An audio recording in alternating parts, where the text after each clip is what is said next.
Okay, here we go.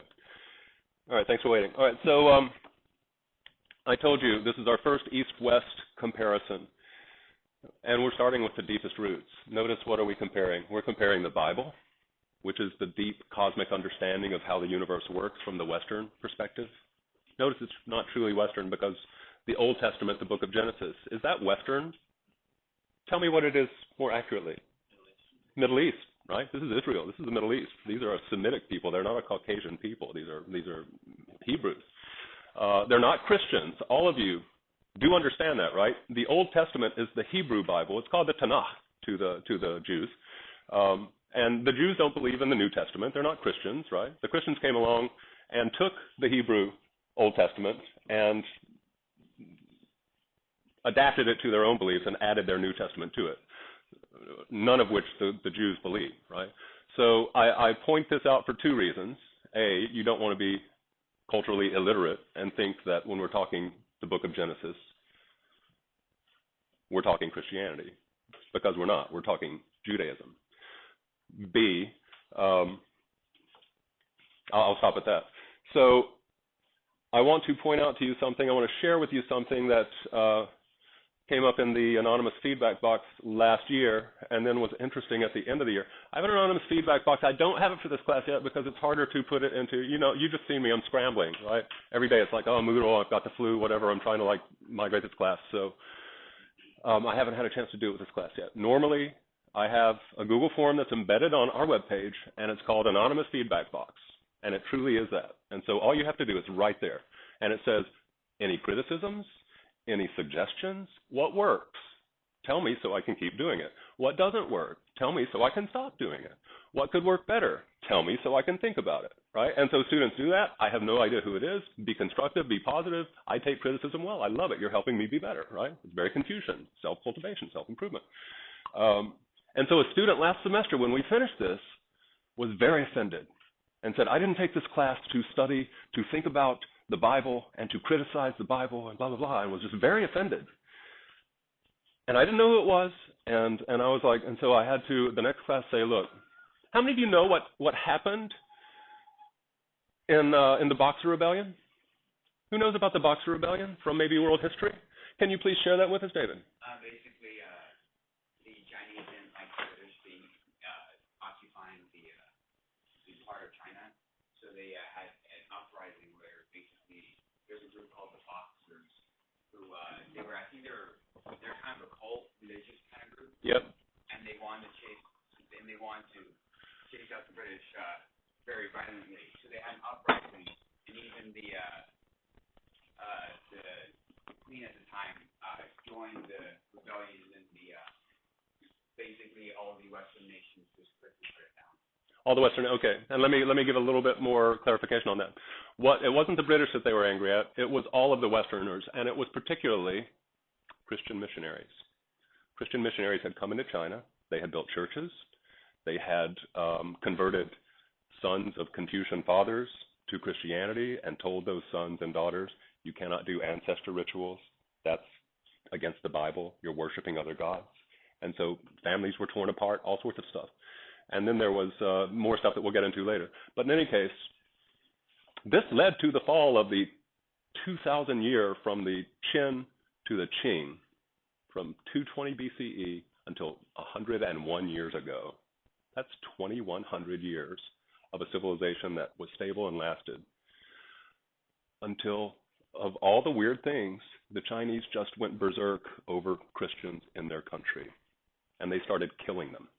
They posted signs on the Confucian temples throughout the Yellow River saying, all patriots, gather here Wednesday night so that we can go out and kill all Christians. And I quote, that's verbatim, and kill all Christians. They weren't talking as much about the Western missionaries as the Chinese who converted to Christianity. They considered them traitors. They considered them, in a sense, blasphemous to what it means to be Chinese, to Confucianism and all sorts of stuff. And so there's absolutely no way that we cannot talk about Christianity in this class because it brought down imperial China. That rampage against Christian missionaries led 8 nations to invade not only China, but the Forbidden City. and they chased the emperor out of the Forbidden City. Chinese commoners had never been in the Forbidden City. This was the ultimate disgrace. American soldiers, privates, sergeants, smoking, chewing their tobacco and carrying their weapons, urinating on the Forbidden City walls, camping in the courts of the emperors, where the Son of Heaven lives. It humiliated the Qing. The people gave up hope that China's system could work anymore against this incredibly overwhelming, technologically superior West. So we can't not talk about it. This student who was so offended at the beginning of the year, I think her mother told me who it was, which is kind of odd because I make it anonymous, so I don't know, and it doesn't matter.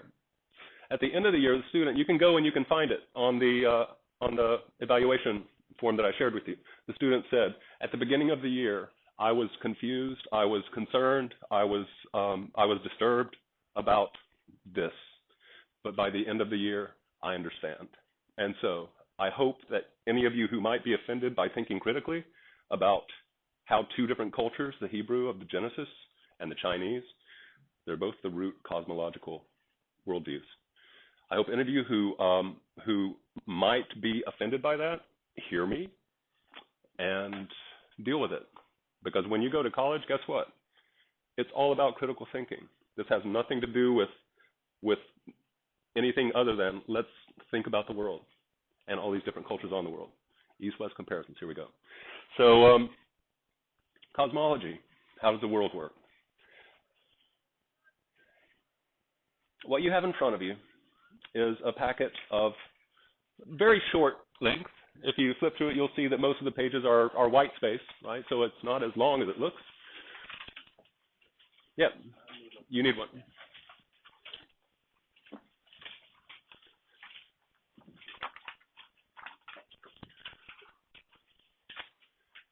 And I'm going to give you time in class to actually read it and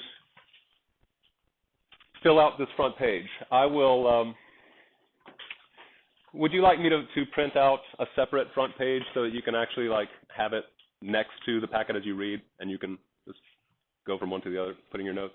Would you like that? How many of you think it's necessary? Raise your hand. Okay, good, all right. That means you'll have to flip from page one and to the others. And so just looking, what is cosmology? Well, how old is the universe? How old is the cosmos, first of all? Different cultures have different answers to that. It's kind of interesting when you start inferring from it. What does it imply that one culture says 6 days? Everything was created in 6 days, and then on the seventh he rested. How long does China say it took the universe to be created? An interesting question. What do you make of the answers when you compare or contrast? Second, nature. What's its origin? So I'm previewing the questions that I want you to read for, right? So column 2, row 2, nature. What is its origin? How did it get here? What is the relationship of nature to humans, to us? Does it have one? What's the meaning of natural disasters like floods? We all know that the Old Testament, Genesis, has a flood myth, Noah. And by myth, we simply mean story.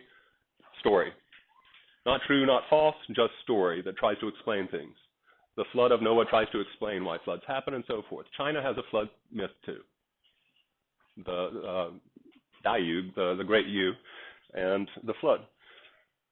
Gods. Are there gods? What are the gods' role towards humans? What are the gods' attitudes towards humans? Are they nice? Are they loving? Are they angry? Are they threatening? Are they this? Are they that? Right? There are different answers depending on your culture. Human status in the universe. Here we are. We're human beings. Are we impressive? Are we unimpressive? Are we special? Are we not special? What do these cultures, how do they situate us in the universe compared to everything else? Okay? All cosmological questions. Do we depend on gods? Do we not depend on gods? How does the Bible make us think of ourselves? How do Chinese creation stories make us think of ourselves as humans? Okay? Different answers, different worldviews, different cosmologies. Human nature, a subject to which we will return several times throughout this course. It's one of my favorite subjects because we are so simple-minded when we say, oh, it's human nature to be X. That's simple-minded. And I will try to demonstrate that to you by the end of this course at several stops throughout it. Because you know what? When you say it's human nature to be a dirtbag, You're just giving yourself a cheap excuse to be a dirtbag. Oh, social Darwinism. We're all, it's the law of the jungle. That's just human nature. Oh, congratulations, you just copped out and said I'm going to be a scumbag for the rest of my life because that's human nature. I can't do anything about it. History disproves that. That will be my claim. You can challenge it, and I hope that you can beat me, all right? Because you will teach me if you can challenge it. So, human nature. Is it good? Is it evil? According to these texts, is it strong or is it weak? Are we wise? Are we foolish? Confident and incompetent? Innocent and guilty? All these questions. Now, the last thing I have to say before I hand it over to you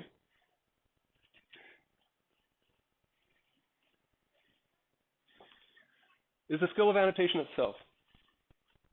What do I tell you to do there?